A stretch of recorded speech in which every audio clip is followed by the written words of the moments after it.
우리 하나님 아버지와 주 예수 그리스도로부터 오는 은혜와 평강이 여러분들과 함께 하시기를 바랍니다. 우리 앞사람 뒷사람들과 눈인사로 인사하시겠습니다. 할렐루야, 우리 주님 부활하셨습니다. 인사하겠습니다. 할렐루야, 우리 주님 부활하셨습니다. 아멘. 우리 주님 부활하신 줄 믿습니다.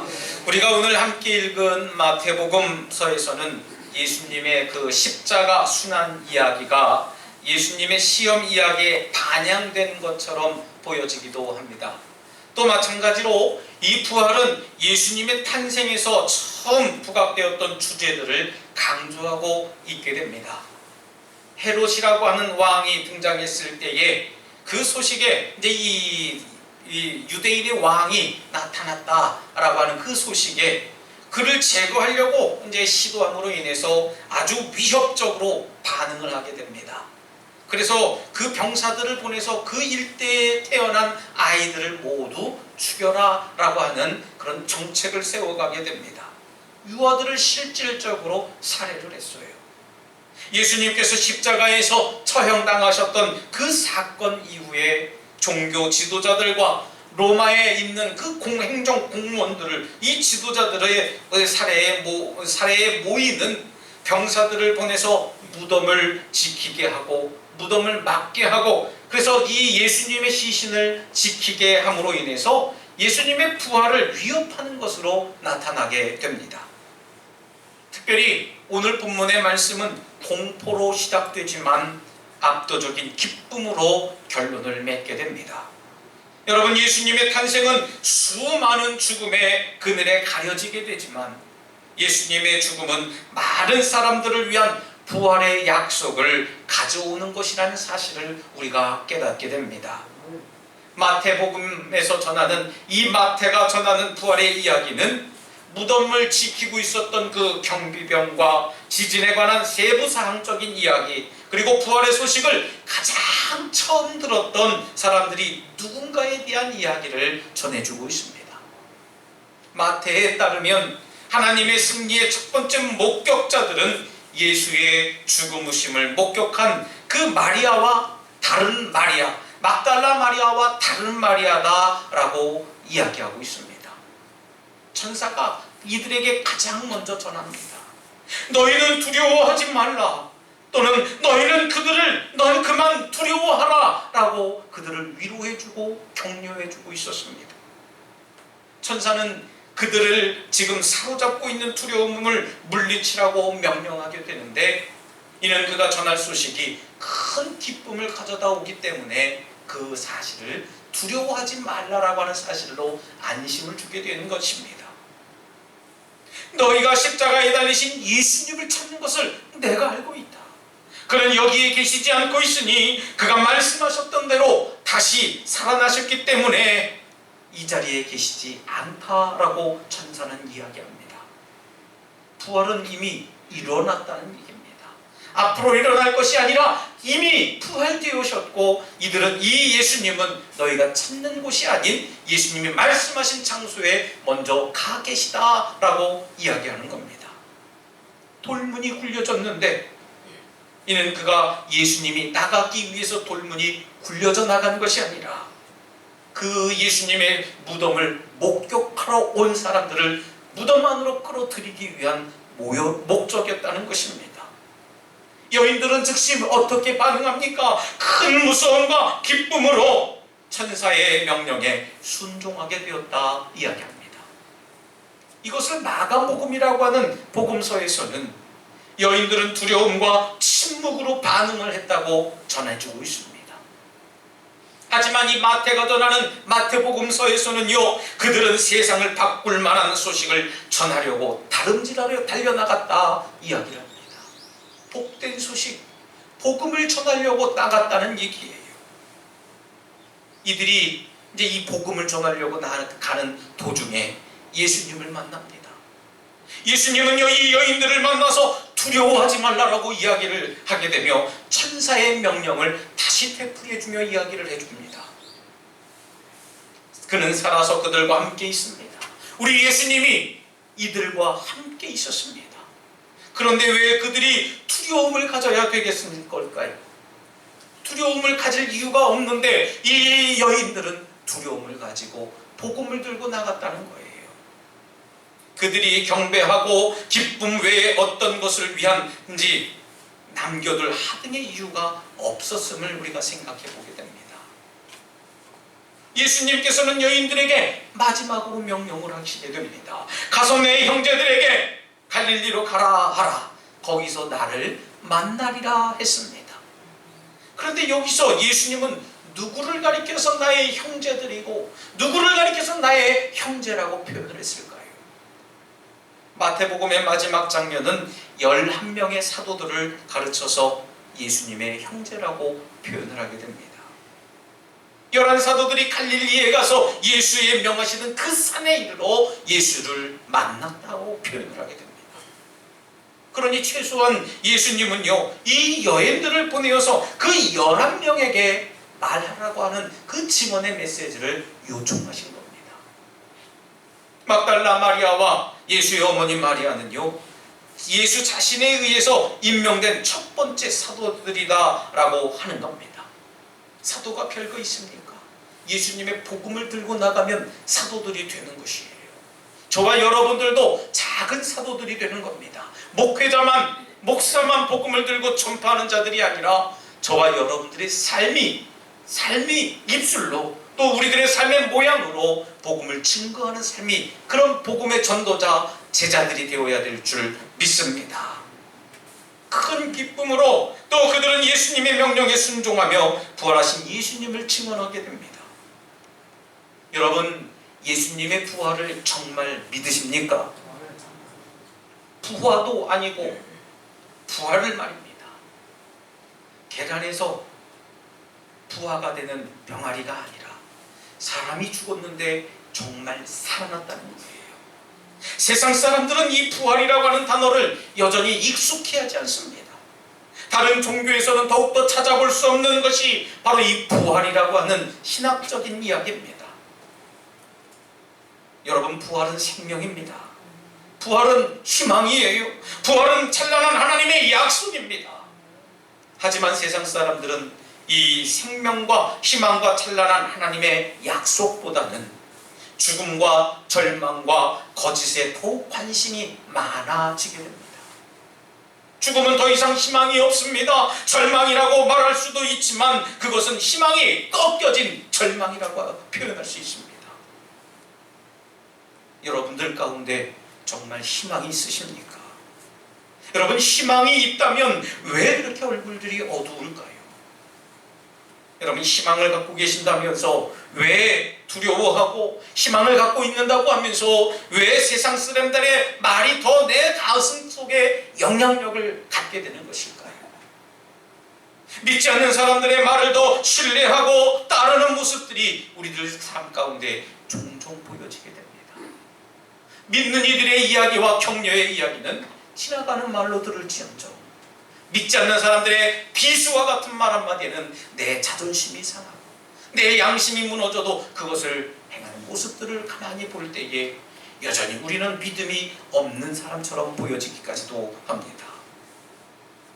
희망이 꺾여서 절망의 삶을 살아가고 있는 분들이 있다면 그 사람들은 죽은 사람이라 표현할 수 있습니다. 세상은 우리를 향해서 이야기하고 요청합니다. 희망을 갖지 말라고까지 이야기를 합니다. 그렇게 그냥 하루하루 만족하면서 살아라, 그냥 숨만 쉬면서 살아라 요청하고 있습니다. 그러기에 우리 역시 이런 삶에 너무나도 익숙해져요. 교회 생활 따로 믿음 생활 따로 내가 세상 가운데 나가 사는 그런 삶 따로 이런 이중적인 삶이 그냥 익숙한 대로 살아가는 겁니다. 진실함에 한없이 무너진 우리들의 입술을 바라보면 더 그렇습니다. 우리가 잊지 말아야 할 것은 거짓은 진실을 드러내지 않는 것도 포함하고 있다라고 하는 사실을 우리가 진정으로 알아야 됩니다. 우리는 우리 자신도 모르게요, 생명과 희망과 찬란한 하나님의 약속보다는 세상에서 말하는 죽음과 절망과 거짓의 삶에 더욱더 집중하면서 살아가고 있는 모습들이 내 안에 있다는 것이죠. 여러분, 죽음과 절망과 거짓을 더 선호하고 있던 무리들이 있었습니다. 그들은 어떤 사람들이냐 하면 예수님 당시에 정치가들이 그랬어요. 그들은 물질로 부유함이 있는 그런 사람들이었습니다. 그들은 예수님을 십자가에 못 박은 다음에 자기들끼리 모여 이야기를 했습니다. 끝내 우리가 이겼다, 우리가 해냈다 라고 하는 거예요. 자신들이 이겼다고 생각합니다. 여러분, 생명을 이야기하고 희망을 이야기하며 찬란한 하나님의 약속을 이야기하던 예수님을 향해서 예수님을 못 박게 했던 그들은 예수님의 죽음을 통해서 예수가 잘못 가르쳤고 예수가 허상이고 예수가 전한 것들이 바보스러운 것이었다라고 하는 것을 자꾸 이야기하고 싶었던 거예요. 십자가의 도가 멸망당하는 이들에게는 미련한 것이지만 구원받는 우리에게는 하나님의 능력이 되는 것이라는 사실을 믿으시길 바랍니다.